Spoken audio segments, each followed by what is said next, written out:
Em nome do Pai, do Filho e do Espírito Santo. Amém. Palavra da salvação. Bem-vindo, meu irmão, bem-vinda, minha irmã. A palavra de Deus é viva e eficaz. Além de ser viva, ela nos faz viver. É por isso que nós, que cremos, precisamos sempre nos alimentar desta fonte viva, a palavra de Deus. E este momento é dedicado justamente para que permitamos que a voz do Senhor ressoe em nosso coração. Por isso, querido irmão, querida irmã, vamos juntos, como comunidade de fé, reunidos ao redor da mesa da palavra, permitir que o Senhor plante no solo sagrado do nosso coração a sua palavra, que esta palavra germine, cresça e produza muitos e bons frutos. Escutemos com atenção a mensagem que o Senhor tem para cada um de nós no dia de hoje.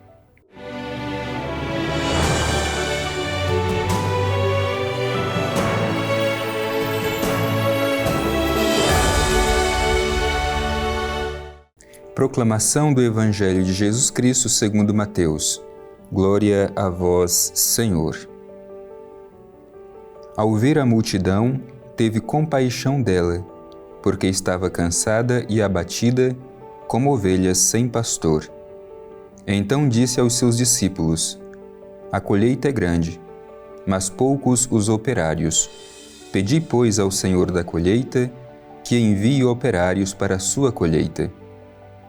Chamou os 12 discípulos e deu-lhes a autoridade de expulsar os espíritos impuros e de curar toda sorte de males e enfermidades.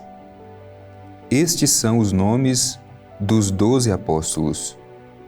Primeiro Simão, também chamado Pedro, e André seu irmão. Tiago, filho de Zebedeu, e João, seu irmão. Filipe e Bartolomeu. Tomé e Mateus, o publicano, Tiago, o filho de Alfeu, e Tadeu, Simão, o zelota, e Judas Iscariotes, aquele que o entregou.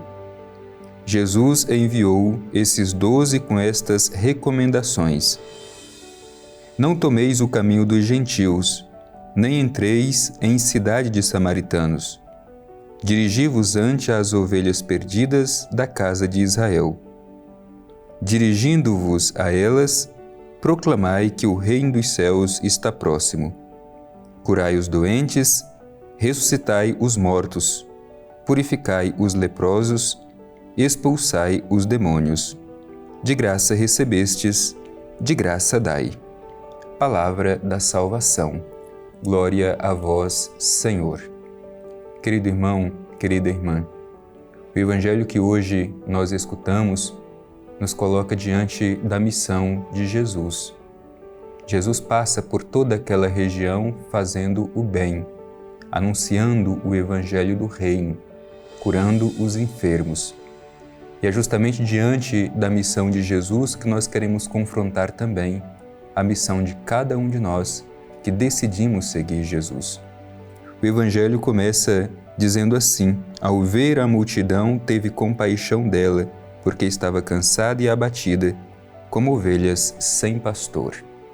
Querido irmão, querida irmã, é interessante a percepção, a sensibilidade de Jesus. Jesus passa e vê a multidão, mas o seu olhar não é simplesmente uma constatação física. O seu olhar é muito mais profundo. Jesus vê a alma e a necessidade das pessoas que estão à margem do caminho por onde ele passa. Por isso sente compaixão. Ao escutar essa narrativa, nós também devemos ser provocados. Como é o nosso olhar para as pessoas que estão ao longo do caminho que percorremos? E será que temos a mesma sensibilidade de Jesus para ver, sobretudo, as suas necessidades e sentir compaixão? Sentir compaixão não é ter dó. Ter dó é quando a gente vê uma situação limite, mas a gente passa adiante sem fazer nada por aquele que está naquela situação limite. A compaixão necessariamente nos faz comprometer com aquele que está caído e sofrendo, para que a sua realidade seja transformada. Isso é ter compaixão. Por isso, os mesmos sentimentos de Jesus devem ser os sentimentos de cada um de nós. Jesus viu a multidão e sentiu compaixão, porque estava cansada e abatida, como ovelha que não tem pastor. Por isso, essa é a sensibilidade de cada cristão, ou ao menos deveria ser a sensibilidade de cada cristão. É por isso que, diante desta triste realidade de sofrimento, de cansaço e de dor, que Jesus percebe a urgência missionária. Então, Jesus, diante disso, diz aos seus discípulos: a colheita é grande, mas poucos operários. Pedi, pois, ao Senhor da colheita que envie operários para a sua colheita. Portanto, há uma urgência missionária. A colheita é grande, mas os trabalhadores são poucos. Essa urgência missionária é colocada diante de nós hoje. Jesus quer contar com pessoas para colaborar com a sua missão. E assim como contou com um grupo de pessoas no passado, Ele quer contar conosco hoje. Qual é a disposição do nosso coração para dizer sim à urgência missionária que o Senhor apresenta diante de nós? Em seguida, o Evangelho vai dizer que Jesus chamou os 12 discípulos e deu-lhes a autoridade de expulsar os espíritos impuros e de curar toda sorte de males e enfermidades. Isto é, Jesus chama os 12 para compartilhar da sua missão própria. Dá-lhes autoridade, isto é, os apóstolos podem realizar esta missão porque receberam de Cristo esta força, esta autoridade para assim servir ao reino de Deus. Esta autoridade não é aquele poder que diminui, que humilha. Esta autoridade é sobretudo para servir. Depois é interessante porque Jesus chama os 12. Simbolicamente, os 12 representam a totalidade. Assim como no Antigo Testamento eram 12 as tribos para falar da totalidade do povo de Israel, agora Jesus escolhe 12 discípulos para falar da totalidade do novo povo de Deus. Portanto, dos discípulos de Jesus, estamos cada um de nós presente nestes que são chamados a contribuir com a sua missão. Depois o Evangelho faz questão de dizer os nomes destes que são chamados. Isso significa que Jesus chama cada um com a sua identidade. O nome representa a identidade de cada um de nós. Por isso, Jesus hoje também nos chama pelo nome, isto é, com a história de cada um de nós, mesmo com as nossas fragilidades. O Evangelho faz questão, às vezes, até de dizer a fragilidade de alguns destes que Jesus chamou. Por exemplo, Simão. E o Evangelho diz a quem chamavam de Pedro. E Pedro era uma espécie de apelido para pessoas que tinham a cabeça dura, dificuldade de compreender. E, de fato, Pedro, ao longo da vida, teve muita dificuldade de compreender a missão de Jesus. Ou poderíamos também aqui olhar a figura dos filhos de Zebedeu, Tiago e João, que eram chamados de filhos do trovão, justamente porque eram inclinados à violência, mas mesmo assim Jesus quis contar com a contribuição de cada um deles. Ou o Evangelho diz aqui também, Mateus, o publicano, isto é, era considerado como pecador público, mas mesmo assim Cristo quis contar com a sua colaboração. Portanto, não importa o lugar onde nós estamos, importa a nossa disposição de fazer um processo profundo de conversão para corresponder à missão que o Senhor nos propõe. Mas quando Jesus chama, Ele também impõe recomendações muito precisas. Por isso, diante deste grupo, chamado para a missão, Jesus impõe as condições precisas. Diz o Evangelho: não tomeis o caminho dos gentios, nem entreis em cidade de samaritanos. Dirigi-vos antes às ovelhas perdidas da casa de Israel.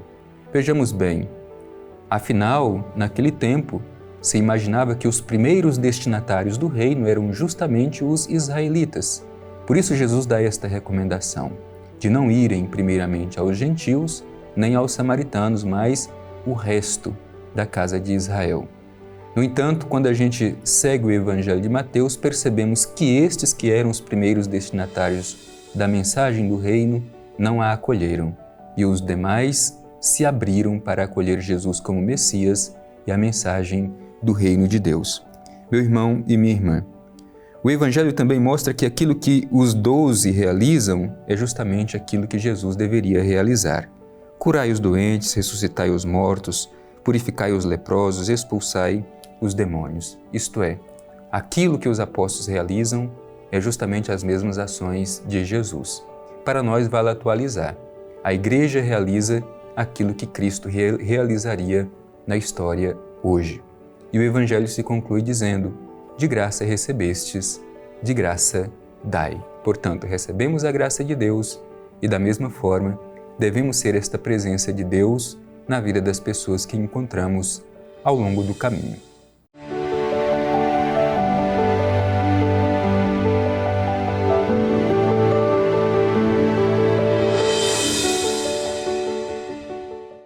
Meu irmão e minha irmã, há uma urgência missionária. A colheita é grande, os trabalhadores são poucos. E é este o apelo que o Senhor faz hoje a cada um de nós. Deixemos que o nosso coração se arda ao escutar a voz do Senhor. Ele deseja nos enviar em missão. Acolhamos o seu apelo e o seu chamado. E para concluir este nosso encontro de hoje, ao redor da Palavra de Deus, manifestemos nossa gratidão em forma de oração, dirigindo-nos ao Divino Pai Eterno.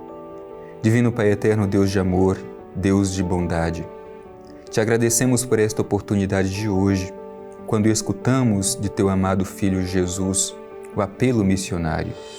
Ajuda-nos, Pai Eterno, impelidos pelo teu Espírito Santo, a ter um coração aberto para acolher o anúncio que faz o teu Filho Jesus e desta forma corresponder à missão que Ele nos confia. Ajuda-nos, Pai Eterno, a sermos fiéis ao que o Senhor Jesus pede de cada um de nós. Assim seja. Amém. O Senhor esteja convosco, Ele está no meio de nós. Abençoe-vos o Deus Todo-Poderoso, Pai, Filho e Espírito Santo. Amém.